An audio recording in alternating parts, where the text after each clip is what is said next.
অবশেষে শুরু হচ্ছে আগামীর বন্দরখ্যাত চট্টগ্রামের বে টার্মিনালের নির্মাণ কাজ। এরই মধ্যে তৈরি করা হয়েছে মাস্টার প্ল্যান।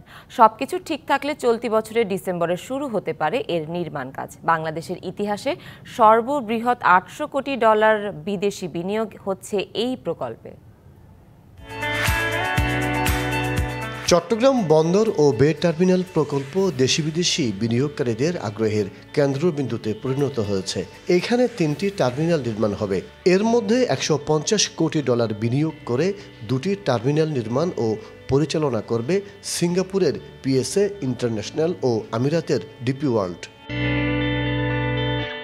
মাল্টিপারপাস নামের আরেকটি টার্মিনাল নির্মাণের প্রস্তাব দিয়েছে আবুধাবি, যেখানে $100 কোটি বিনিয়োগ হতে পারে।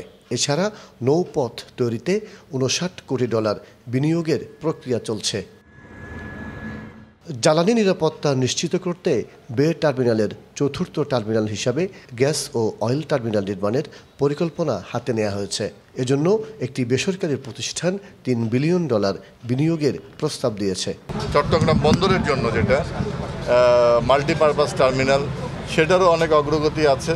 আমরা প্রচুর বিদেশি ইনভেস্টর পাচ্ছি, আমাদের কথাবার্তা হচ্ছে। আমরা এর মধ্যে খুব অল্প কিছুদিনের মধ্যে আপনারা সুখবর পাবেন হয়তো।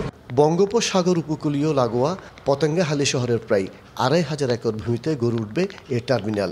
এই মেগা প্রকল্পটি চালু হলে আগামী ১০০ বছর বন্দর সম্প্রসারণ নিয়ে চিন্তা করতে হবে না।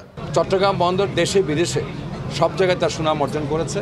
বাংলাদেশের সার্বিক যে বাণিজ্য, সে গার্মেন্টস থেকে আরম্ভ করে যে কোনো ব্যবসা বাণিজ্য ক্ষেত্রে চট্টগ্রাম বন্দরের ভূমিকা সবচেয়ে বেশি। ৬ কিলোমিটার দীর্ঘ বে টার্মিনালে ২৪ ঘন্টা জাহাজ নোঙর করতে পারবে। নতুন এই বন্দর শতভাগ ব্যবহার করতে পারলে বিশ্বের শীর্ষ 10 বন্দরের তালিকায় স্থান করে নেবে চট্টগ্রাম বন্দর। মাসুদুল হক, ডিবিসি নিউজ, চট্টগ্রাম।